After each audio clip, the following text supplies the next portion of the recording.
Ezekiel Elliott, or Zeke, is still a free agent after the Dallas Cowboys released him at the end of March.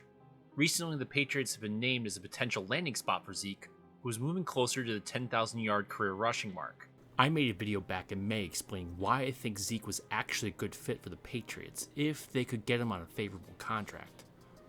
Well, apparently, Zeke is in town and was spotted out to dinner with Mac in the Seaport. Now, I know some of you are not exactly excited about the prospects of Zeke, but I implore you to consider his potential in the Patriots running back committee, especially now that James Robinson is gone and Ty's availability is questionable. Let's review Zeke.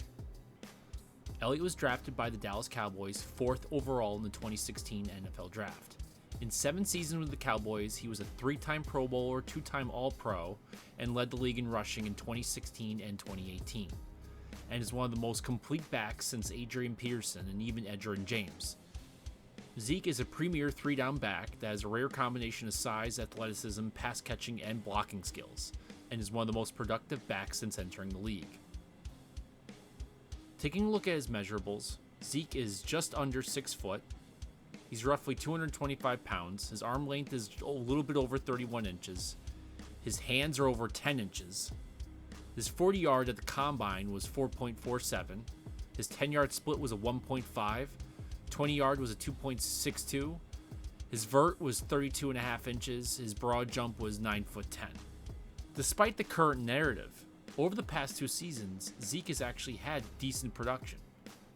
Despite dealing with lingering knee and ankle injuries during the 2021 season, Elliott was still able to start all 17 games and rushed for over 1,000 yards, with 10 touchdowns, 237 carries, along with 47 receptions for 287 yards and 2 touchdowns. He had 2 games going over the 100-yard mark and 4 games with multiple touchdowns. In 2022, he only rushed for 876 yards, but he still had 12 touchdowns. He had 3.8 yards per attempt. He had 30 forced missed tackles, and he was still averaging 2.74 yards after contact per attempt.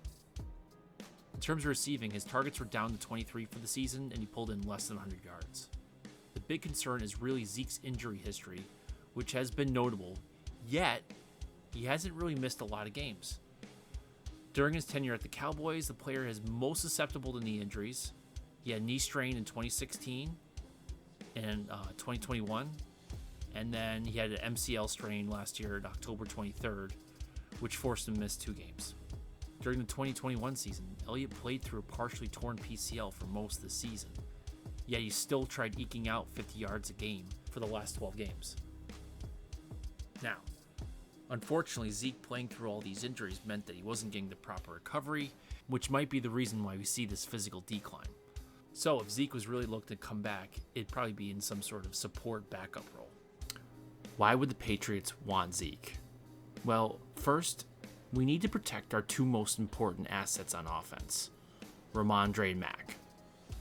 As I've mentioned countless times, Rhamondre got burnt out in the second half of the season and didn't have a healthy Damian Harris to share the load.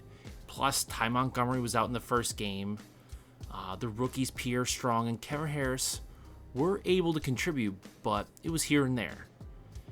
This year, James Robinson was expected to be that backup, but the Patriots moved on after it was clear his previous injuries were still a lingering concern.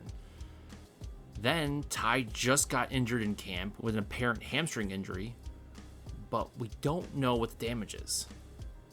It seems as if the Patriots are heading into the second week of camp and being very thin at the running back position. Although I would love to see the second-year guys step up, I don't think Strong and Harris offer the comprehensive skill set Zeke does. One must remember, Zeke is not only a physical ball carrier and a reliable receiver, he is also arguably the best blocking halfback in the game and has been his entire college and professional career. His 3-down capability allows him to actually be a partner for Stevenson, but also protect Mac.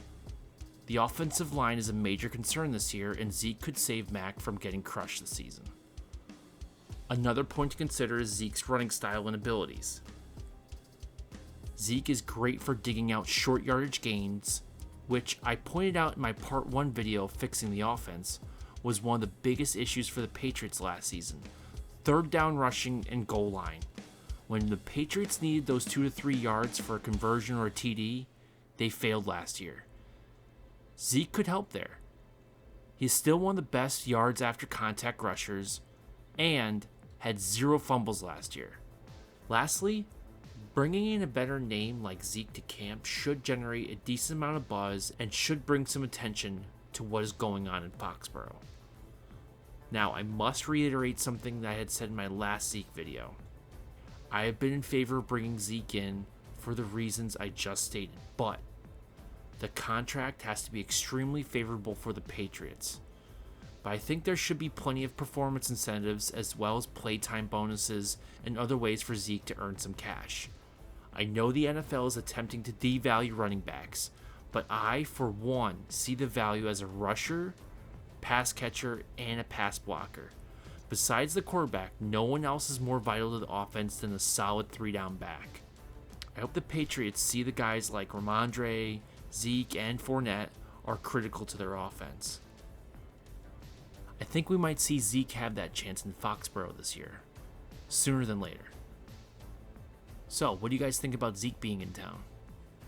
Do you think the Patriots should sign him? What should the contract look like? What would his stat line look like? Let me know in the comment section below. If you like my content, please like and subscribe.